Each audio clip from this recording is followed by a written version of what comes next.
अब बताओ इसका आंसर क्या होगा। ABCD 44 का क्वेश्चन का आंसर रिप्लाई करना मुझे, कौन सा होना चाहिए ABCD। ओके अंबिका, इसके अलावा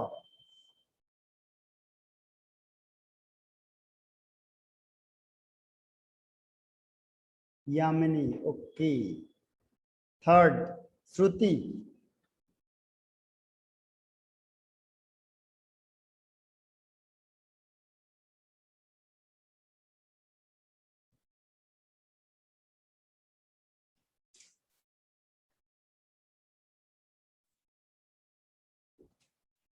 तो इसका आंसर दोनों ने सही बताया है।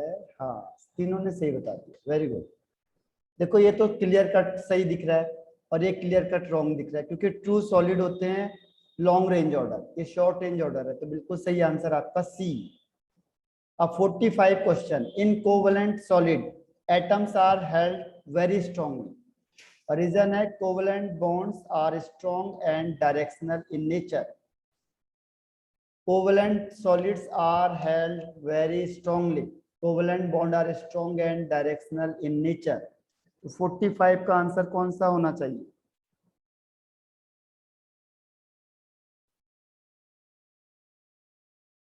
ABCD में से कौन सा आंसर होना चाहिए।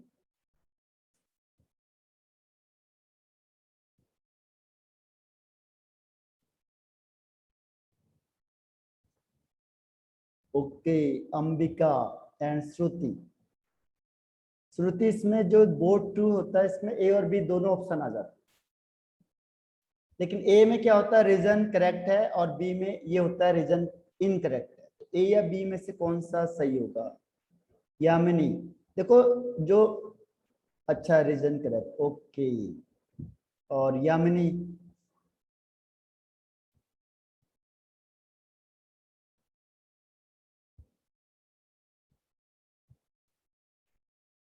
तो सही क्या है आप लोगों ने, इसका आंसर है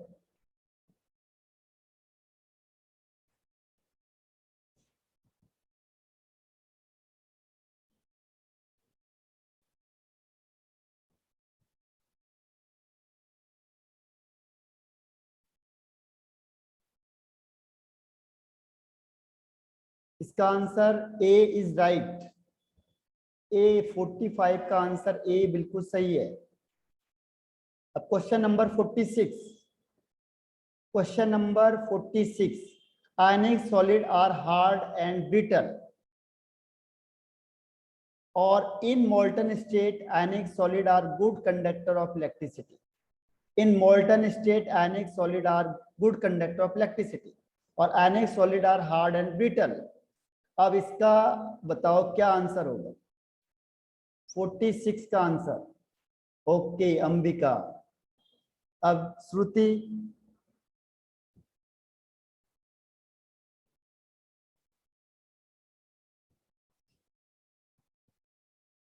and Sumit, okay Yamini,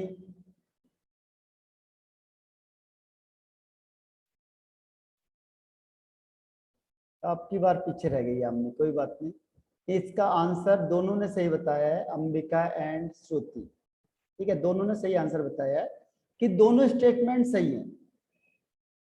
statements are right, हाँ दोनों स्टेटमेंट सही है, बिल्कुल सही सुमित। दोनों स्टेटमेंट करेक्ट है, लेकिन रीजन करेक्ट नहीं है। Reason is not correct, reason correct नहीं है, लेकिन दोनों के दोनों करेक्ट है। ये दोनों करेक्ट है क्योंकि हार्ड भी होता है ब्रिटल भी होता है। ब्रिटल मतलब जैसे हैमरिंग करोगे स्मॉल पीसेस में टूट जाएगा, तो उसे कहते हैं ब्रिटल। और हार्ड भी होता ही है। और मोल्टन स्टेट में ये गुड कंडक्टर होता है इलेक्ट्रिसिटी के, सॉलिड स्टेट में ये बैड कंडक्टर होता है। ठीक है, तो स्टेटमेंट सही है लेकिन रीजन इसका परफेक्ट नहीं है, तो इसका आंसर बी होगा। इसका आंसर है बी, जो उन्होंने सही बताया। अब question number 47, graphite is an example of tetragonal crystal system और for a hexagonal system A equal to B is not equal to C और alpha equal to beta is equal to 90 degree and gamma is 120 degree. आप किस पे click करोगे।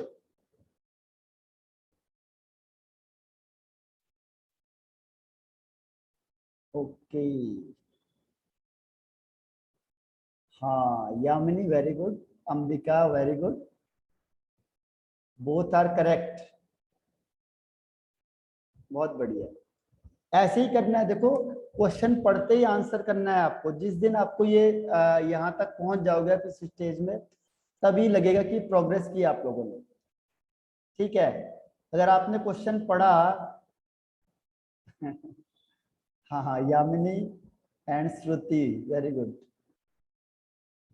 ठीक है, सही है, ठीक है। तो इसमें आंसर क्या होगा, ग्रेफाइट है जो, वो होता है हेक्सागोनल स्ट्रक्चर होता है। ये आपने क्लास 10th में पढ़ा होगा कि ग्रेफाइट का कौन सा स्ट्रक्चर होता है, हेक्सागोनल स्ट्रक्चर होता है। ग्रेफाइट हेक्सागोनल होता है, क्लास 10th में पढ़ते हैं हम लोग। तो टेट्रागोनल नहीं होता, इसीलिए क्या होगा, एसर्शन रॉन्ग हो जाएगा, लेकिन रीजन इज करेक्ट, हेक्सागोनल के लिए बिल्कुल सही है। तो आंसर इसका हो जाएगा डी, तो D is the right answer. Reason correct है, reason is correct but assertion is wrong, यानी आंसर इज डी। अब क्वेश्चन नंबर हम आते हैं 47। यही क्रिटिकल क्वेश्चन है जिसकी आपको तैयारी करनी है, जो आपको दिक्कत कर रहा था स्टार्टिंग में, आपको लग रहा था क्वेश्चन कैसे करेंगे, आप यही ज्यादा प्रिपेयर करेंगे हम लोग। देखो एसर्शन है इसमें, total number of atoms present in the simple unit cell is 1।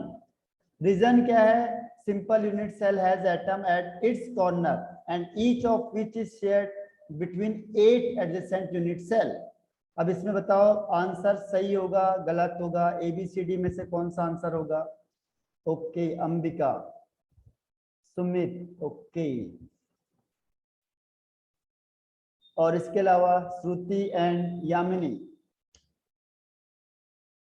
आपको कौन सा आंसर लग रहा है। ओके, श्रुति सही आंसर है, एंड लास्ट इज यामिनी। हाँ वेरी गुड, सब सही हो आप में से। इसका आंसर है ए, दोनों सही हैं और रीजन भी परफेक्ट है, ठीक है। All are right and reason is also perfect, क्योंकि जो कॉर्नर होता है वो 8 एडजेसेंट यूनिट से होता है, तो एक के हिस्से में कितना आएगा, हमारे हिस्से में 1/8 हो जाएगा, और 8 कॉर्नर होते तो इंटू 8 हो जाएगा, तो आंसर हो जाएगा 1। इसीलिए रीजन भी परफेक्ट है, ठीक है, रीजन भी परफेक्ट है इसका, और असर्शन भी राइट है, A is the right answer. अब ये 49, graphite is a good conductor of electricity, however diamond belong to a category of insulator, और graphite is a soft in nature और diamond is hard and brittle. आप बताओ इसमें से कौन सा आंसर सही होगा। 49 क्वेश्चन, 49 अंबिका, ओके, श्रुति, दो आंसर। अब ये सुमित एंड ओके सुमित, और लास्ट में यामिनी। 49 question answer.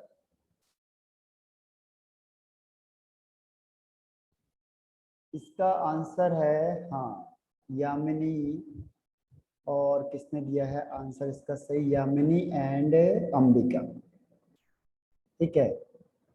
इसका आंसर है कि दोनों स्टेटमेंट करेक्ट है, but reason is not, reason नहीं है। देखो ग्रेफाइट गुड कंडक्टर होता है क्योंकि इलेक्ट्रिसिटी की वजह से, क्यों होता है, क्योंकि इसके पास फ्री इलेक्ट्रॉन होते हैं।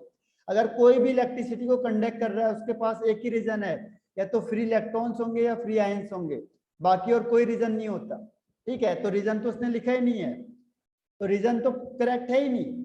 लेकिन दोनों स्टेटमेंट सही हैं कि ग्रेफाइट गुड कंडक्टर होता है और डायमंड बैड होता है, बिल्कुल सही स्टेटमेंट। ग्रेफाइट सॉफ्ट होता है, डायमंड हार्ड होता है, बिल्कुल सही है।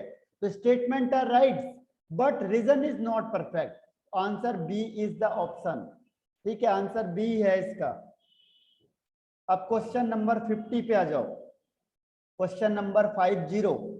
अब आप अभी आपने आंसर सुने, अब आपने खुद इसके आंसर मुझे भेजने हैं, ठीक है। 51 से स्टार्ट करेंगे हम लोग,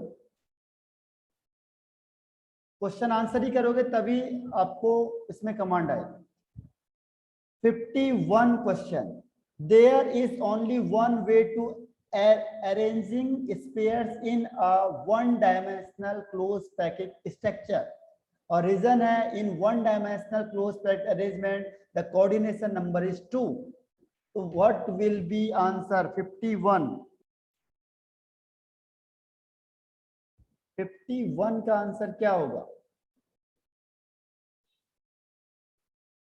ओके यामिनी, इसके अलावा कोई आंसर?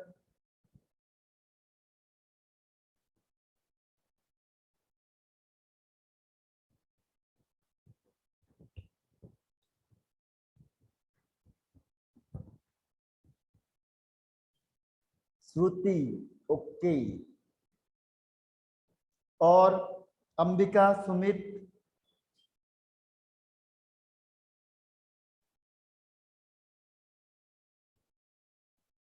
ओके.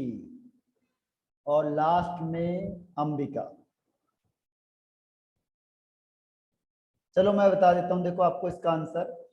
सबसे पहले स्टेटमेंट उसने कहा there is only one way to arranging spheres in one dimensional close packed structure. There is only one way. बिल्कुल सही है, वन वे ही हमारे पास है. और इसके अलावा क्या हो सकता है हमारे पास इसके अलावा? ठीक है, इसके अलावा हमारे पास कोई ऑप्शन है वन डायमेंशनल में कि हम इसको एक रो में लगा दें? बस वन वे ही है हमारे पास, इसके अलावा हमारे पास कोई मेथड ही नहीं है वन डायमेंशनल के लिए. और दूसरा कोऑर्डिनेशन नंबर, इसका कोऑर्डिनेशन नंबर के लिए क्या करेंगे? इसको 20 से क्लिक कर दो, यहाँ पे कर दो 1 और 2, तो इसका कोऑर्डिनेशन नंबर कितना हो जाएगा? 2. लेकिन क्या ये रीजन परफेक्ट है? तो दोनों स्टेटमेंट सही हो गए, 1B और 2B स्टेटमेंट आर राइट. लेकिन क्या ये रीजन सही है कि कोऑर्डिनेशन नंबर 2 रीजन है? कोऑर्डिनेशन नंबर 2 इसका रीजन है. ये हो सकता है क्या वन डायमेंशनल? ठीक है, तो इसके अकॉर्डिंग इन्होंने कहा है यहाँ पे कि reason is not correct, reason correct नहीं है इसमें. यानी इसका आंसर हो जाएगा B. B is the right answer. इसका आंसर था बी. ठीक है, यानी कि दोनों स्टेटमेंट सही है लेकिन रीजन परफेक्ट नहीं है. कोऑर्डिनेशन नंबर 2 सही है लेकिन इसका परफेक्ट रीजन नहीं है. तो 51 का आंसर हो गया बी. अब आ जाओ 52 क्वेश्चन पे. 52, the packing efficiency of SCP and FCC are equal. Packing efficiency कह रहा है दोनों की इक्वल है. और रीजन क्या है? इन एससीपी और सीसीपी में each sphere is surrounded by 12 other spheres. अब इसका बताओ, एससीपी और एफसीसी का पैकिंग एफिशिएंसी सेम है और वो कह रहा है कि दोनों का कोऑर्डिनेशन नंबर भी सेम है. अब आपको ये बताना है कि इसमें से कौन सा आंसर क्लिक करोगे आप?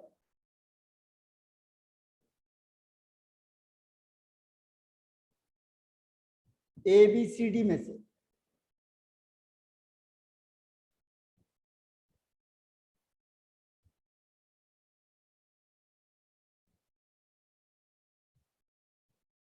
ए बी सी डी में से कौन सा आंसर आपको लग रहा है? पैकिंग एफिशिएंसी देखो दोनों का मैं आपको बता देता हूं. एससीपी हो या एफसीसी हो या सीसीपी हो, तीनों का 74% फिक्स है. कोऑर्डिनेशन नंबर तीनों का 12 है, फिक्स है. अब बताओ इसमें से ए या बी में से कौन सा आंसर होगा? ए और बी स्टेटमेंट दोनों करेक्ट है. B, okay. इसके अलावा अंबिका और यामिनी, सुमित,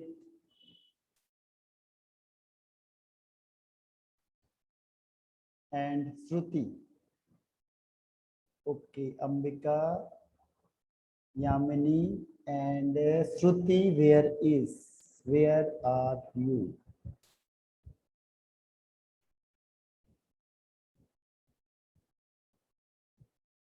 तो देखो मैं आपको इसका आंसर बता देता हूँ. ये इसके एक्चुअल में क्या होता है, देखो पैकिंग एफिशिएंसी का फर्क क्या पड़ता है. पैकिंग एफिशिएंसी होती है जो पैकिंग एफिशिएंसी कोऑर्डिनेशन नंबर पे डिपेंड करेगी. ठीक है, पैकिंग एफिशिएंसी कोऑर्डिनेशन नंबर पे डिपेंड करती है. जितना ज्यादा कोऑर्डिनेशन नंबर होगा उतना क्लोज पैकिंग क्या होगा, पैकिंग एफिशिएंसी ज्यादा हो जाएगी। जब सबसे ज्यादा कोऑर्डिनेशन नंबर किसका होता है, एफसीसी का होता है, सीसीपी का होता है या एससीपी का होता है, और सबसे हाईएस्ट कोऑर्डिनेशन नंबर भी इसी का होता है। यानी कि जो कोऑर्डिनेशन नंबर होता है पैकिंग एफिशिएंसी डायरेक्टली प्रोपोर्शनल होगा। जिसका कोऑर्डिनेशन नंबर कम हो जाएगा उसका पैकिंग एफिशिएंसी भी कम हो जाएगा। ठीक है, यानी कि इसका ये रीजन है, परफेक्ट रीजन। ध्यान रखना, पैकिंग एफिशिएंसी कोऑर्डिनेशन नंबर, जैसे एक का कोऑर्डिनेशन नंबर 4 है और एक का कोऑर्डिनेशन नंबर 6 है, तो किसकी पैकिंग एफिशिएंसी ज्यादा होगी, जिसका कोऑर्डिनेशन नंबर ज्यादा होगा, यानी कि 6 वाले का। ठीक है, 4 का नहीं होगा। तो जो पैकिंग एफिशिएंसी होती है वो किस पे डिपेंड करती है, कोऑर्डिनेशन नंबर पे, कितने उसके सराउंडेड में, इसीलिए इसका आंसर हो जाएगा ए। ठीक है, A is the right answer. तो Ambika Yamini you are right. 53 question answer देखो, पैकिंग एफिशिएंसी। अब देखो यही क्वेश्चन पूछ लिया उसने, packing efficiency is maximum for the FCC structure and the coordination number is 12। अब बताओ इसका आंसर क्या होगा, 53 का वही क्वेश्चन है। देखो इसमें पूरा क्या है, लैंग्वेज का ही फेर है बस।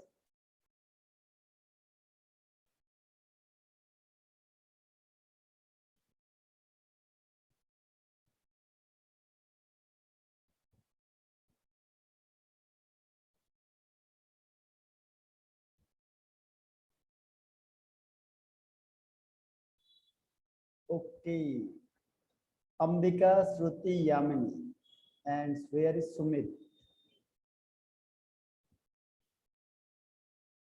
देखो ऐसे ही फंसाता है क्वेश्चन में ना, ऐसे ही फंसा देता है। हाँ सुमित राइट, एक ही आंसर दिया, सुमित का ही राइट आंसर है बस। देखो एक बार फिर से मैं आपको बता देता हूँ, ये स्टेटमेंट भी सही है कि packing efficiency is directly proportional to coordination number. ठीक है, लेकिन अगर किसी का कोऑर्डिनेशन नंबर 12 हो गया, इसका मतलब ये नहीं है कि उसकी पैकिंग एफिशिएंसी मैक्सिमम हो जाएगी। हो सकता है किसी का कोऑर्डिनेशन नंबर 16 हो जाए, तो उसकी तो पैकिंग एफिशिएंसी ज्यादा हो जाएगी। ठीक है, क्वेश्चन को देखो उसने थोड़ा सा घुमा दिया। अगर कोई ऐसा आ जाए जिसका कोऑर्डिनेशन नंबर 16 होगा, तो उसकी पैकिंग एफिशिएंसी और ज्यादा हो जाएगी। अगर किसी का कोऑर्डिनेशन नंबर 20 हो गया तो उसका और ज्यादा हो जाएगा। ठीक है, तो यहाँ पे स्टेटमेंट में उसने क्या किया, मैक्सिमम। वो कह रहा है सबसे ज्यादा होगी, तो सबसे ज्यादा उसकी होगी जिसका कोऑर्डिनेशन नंबर सबसे ज्यादा होगा। लेकिन जरूरी नहीं है कि जिसका कोऑर्डिनेशन नंबर 12 होगा बस वही सबसे मैक्सिमम हो जाएगा, उससे आगे भी हो सकता है। ठीक है, तो उसने क्वेश्चन को क्या किया, लैंग्वेज में चेंज कर दिया बस। उसने लैंग्वेज में कर दिया कि पैकिंग एफिशिएंसी मैक्सिमम किसकी होती है, मैक्सिमम एफसीसी की होती है, क्योंकि उसका कोऑर्डिनेशन नंबर 12 होता है। अगर वो कह देता कि क्योंकि उसका कोऑर्डिनेशन नंबर सबसे ज्यादा होता है, कोऑर्डिनेशन नंबर मैक्सिमम होता है, इसीलिए पैकिंग एफिशिएंसी भी मैक्सिमम होती है, तो ये स्टेटमेंट बिल्कुल करेक्ट था। लेकिन जरूरी नहीं कि जिसका कोऑर्डिनेशन नंबर 12 होगा उसकी पैकिंग एफिशिएंसी हाईएस्ट होगी, उसके अलावा किसी की हो ही नहीं सकती हाईएस्ट। ठीक है, तो इसीलिए दोनों स्टेटमेंट सही है, लेकिन रीजन को ये परफेक्ट नहीं मान रहा, यानी B is the right answer. ठीक है, तो यहाँ पे थोड़ा सा समझना है आपको। सही है कि अगर वो कहता है कोऑर्डिनेशन नंबर मैक्सिमम है इसीलिए पैकिंग एफिशिएंसी मैक्सिमम है, तो बिल्कुल करेक्ट था स्टेटमेंट।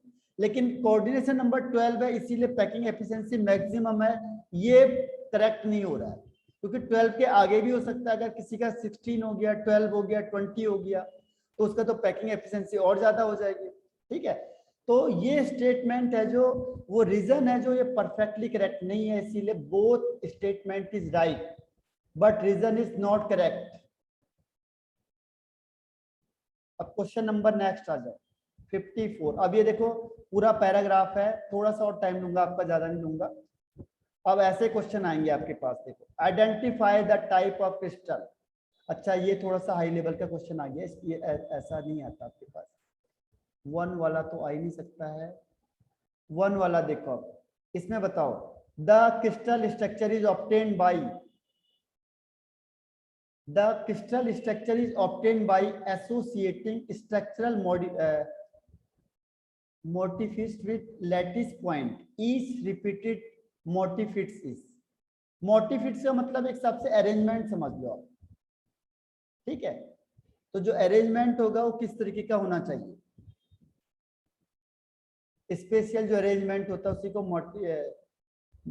मोटिफिस कह देते हैं, इस टाइप से। तो इसका आंसर क्या होगा? 1।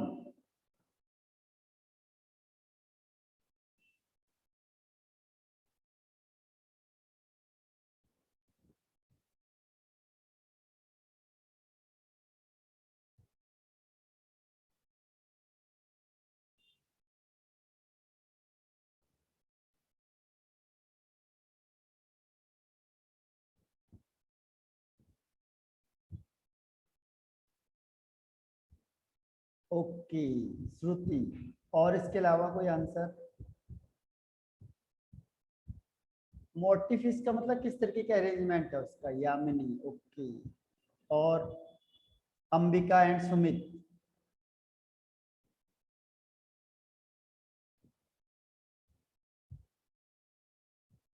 ये वर्ड है, ये एनसीईआरटी का वर्ड ले लिया इसने, क्योंकि कई बार क्या कहते हैं हम लोग, कहते हैं कि एनसीईआरटी से ही आता है, तो उसका रीजन भी सही है, लेकिन वो वर्ड कहाँ पे यूज हो रहा है, उसका कैसे क्वेश्चन बनेगा, ठीक है।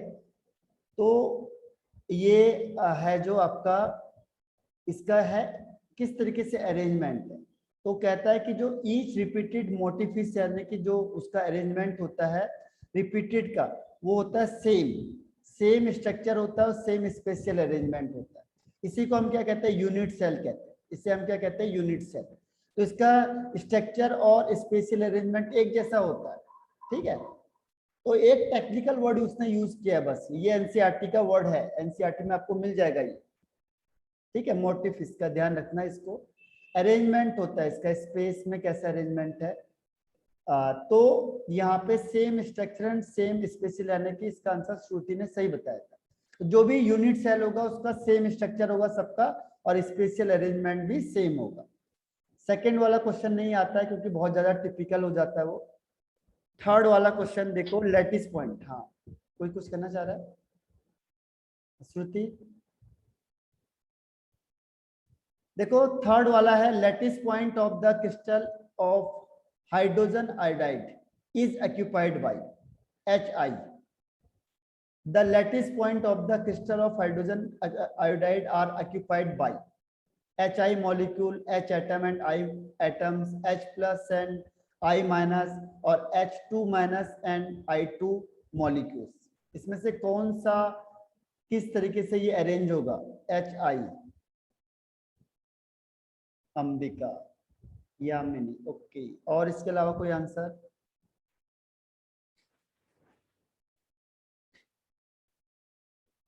यामिनी, अंबिका, इसके अलावा कोई और आंसर बताओ। SS, सुमित एंड श्रुति। अगर ये लैटिस पॉइंट में रखा होगा तो कैसे रखा होगा ये? ओके, तो ये है इसका आंसर होगा C। ओके, तो इसका आंसर है A। Is the right answer. जो HI मॉलिक्यूल है, क्योंकि देखो HI इज मॉलिक्यूल, और आपको पता है जो मॉलिक्यूल होगा वो पूरा उसी के टर्म्स में रखा होगा, यानी ऐसे ही रखा होगा ये HI, क्योंकि ये मॉलिक्यूल है, ये मॉलिक्यूलर टाइप में आते हैं HI में। तो जब ये लैटिस में रखा होगा तो ये पूरा HI के टर्म्स में, जो भी मॉलिक्यूल होगा वो पूरा का पूरा एक टर्म्स में रखा होता है, ठीक है। तो जो भी मॉलिक्यूल होगा वो एक ही टर्म्स में रखा होता है। इसीलिए जब भी कोई मॉलिक्यूल आप उठा के देखोगे तो मॉलिक्यूल में कोई चेंज नहीं होने का, क्योंकि ये मॉलिक्यूल होता है, इसीलिए 1 इज द राइट आंसर, ठीक। तो ये आपका यहाँ तक कंप्लीट होगा। तो ये मैंने आपको भेजा है, एक बार आप क्वेश्चन को देख लेना। और ये क्वेश्चन मेरे ख्याल से आपको, ये सारे क्वेश्चन अभी दिख जाएंगे। ये एक और पॉइंट है इसमें थोड़ा सा, इजी क्वेश्चन है पेपर, एक और है इसमें ऐसी सेम, और फिर इसमें असर्शन रीजन टाइप है।